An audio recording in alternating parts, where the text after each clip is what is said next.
प्रथम प्रश्न जनगण मन किए लिखिथिले? ऑप्शन क स्वामी विवेकानंद, ऑप्शन ख रामकृष्ण परमहंस, ऑप्शन ग रविंद्रनाथ टागोर, ऑप्शन घ महात्मा गांधी।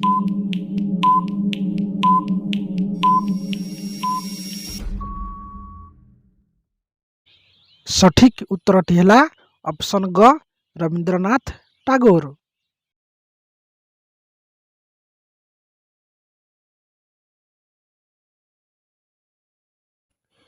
प्रश्न नंबर 2 जनसंख्या अनुसार विश्व रे भारतर स्थान केते? ऑप्शन क प्रथम, ऑप्शन ख द्वितीय, ऑप्शन ग तृतीय, ऑप्शन घ चतुर्थ।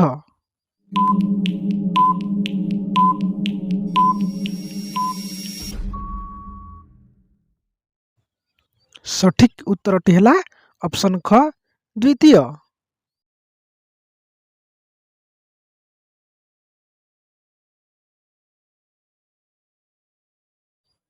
प्रश्न नंबर 3 भारत रे केतोटी मुख्य भाषा अछि?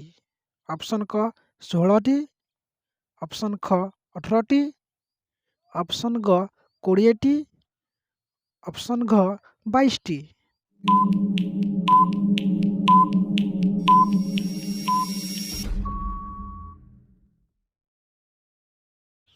सठिक उत्तरटी है ऑप्शन घ 22टी।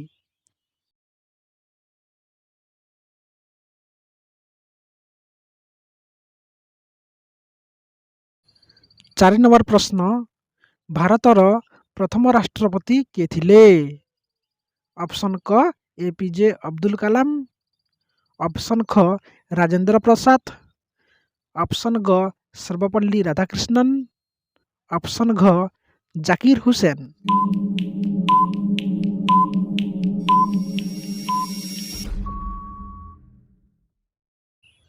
सठिक उत्तरटी है ऑप्शन ख राजेंद्र प्रसाद।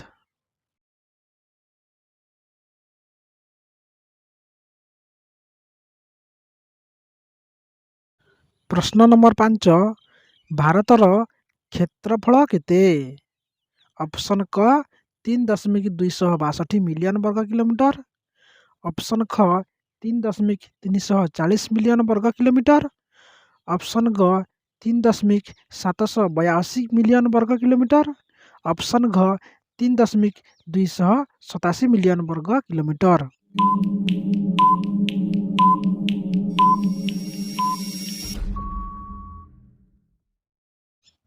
सठिक उत्तरटी है ऑप्शन घ 3.287 मिलियन वर्ग किलोमीटर।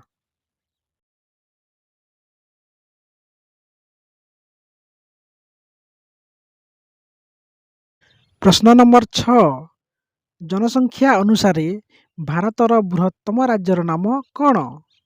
ऑप्शन क राजस्थान, ऑप्शन ख मध्य प्रदेश, ऑप्शन ग उत्तर प्रदेश, ऑप्शन घ महाराष्ट्र।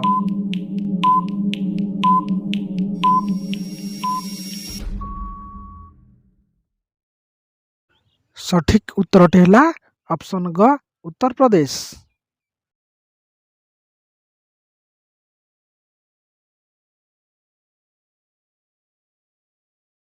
प्रश्न नंबर 7 कोलकाता केउं राज्यर मुख्य सहर?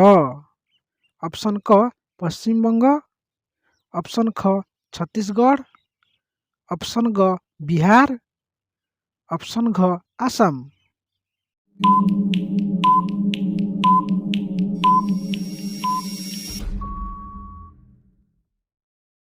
सठिक उत्तरटी है ऑप्शन क पश्चिम बंग।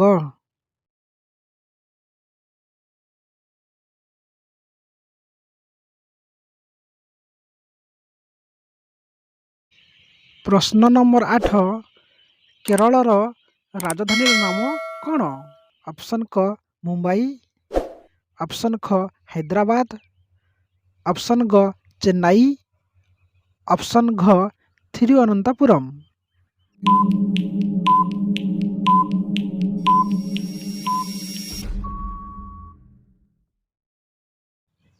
ସଠିକ୍ ଉତ୍ତରଟି ହେଲା ଅପସନ୍ ଘ ଥିରୁଅନନ୍ତପୁରମ୍।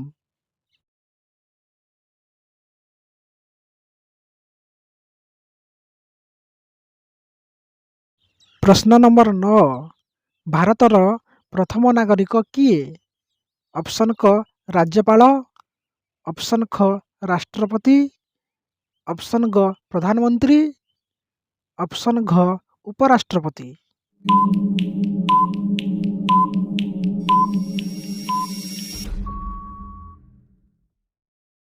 ସଠିକ୍ ଉତ୍ତରଟି ହେଲା ଅପସନ୍ ଖ ରାଷ୍ଟ୍ରପତି।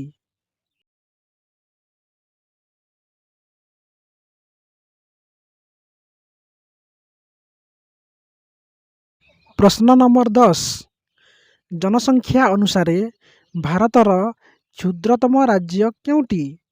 ଅପସନ୍ କ ଅରୁଣାଚଳ ପ୍ରଦେଶ, ଅପସନ୍ ଖ ମିଜୋରାମ, ଅପସନ୍ ଗ ସିକିମ, ଅପସନ୍ ଘ ଗୋଆ।